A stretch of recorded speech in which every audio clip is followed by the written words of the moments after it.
we have found that so many people with vascular issues and cardiovascular issues have, as you know, what's called the MTHFR mutation. And when you have the MTHFR mutation, it's a genetic mutation.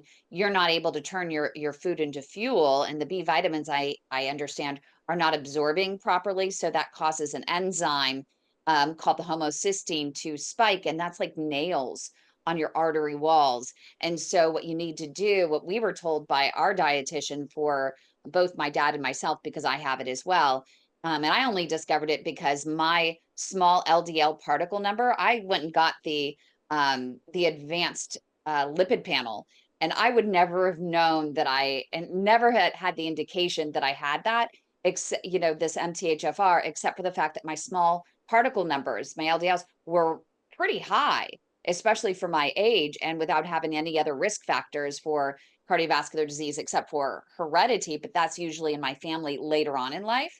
And so we did a little further digging and found out I was having damage to my arteries because the homocysteine levels were up, my B vitamins were off, and my folate was off. I mean, it was just a mess. So I started taking a liposomal methylated B vitamin with folate, and that seemed to help bring it down. So I'm curious if you can talk about the differences in B vitamins that are out there, because some people think that just taking a general B vitamin off the shelf is going to be okay. But I was told that it needs to be methylated and it needs to be liposomal. And especially, every once in a while I go out for a little cocktail. So I was told that if you take one in a capsule and you have a glass of wine, let's say, or a martini, it's not going to be processed like in 24 hours. The B vitamins are not going to be able to absorb in your body.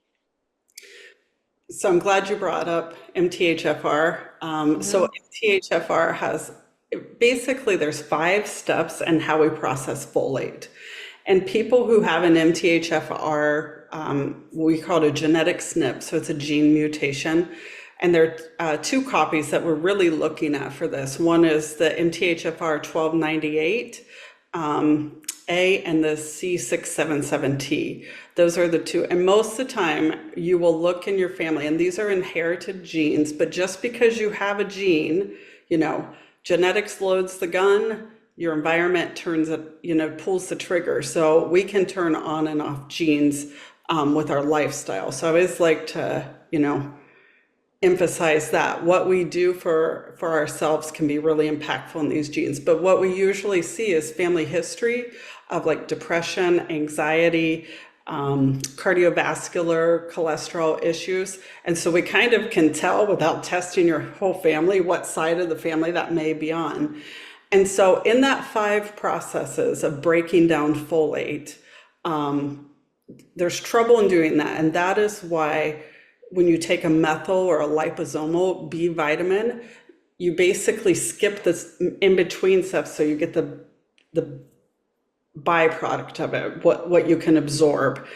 I also want to say when you're eating foods that have fortified folate, you're not breaking those down too. And so that's your cereals and your breads and things like that. So folate's everywhere and fortified. And so we're getting it that way and our body's having trouble. And a lot of my patients have increased anxiety because of that as a result of the gene mutation there. And so methyl vitamins just helps you to process from step 1 to step 5 in the way that we process our B vitamins.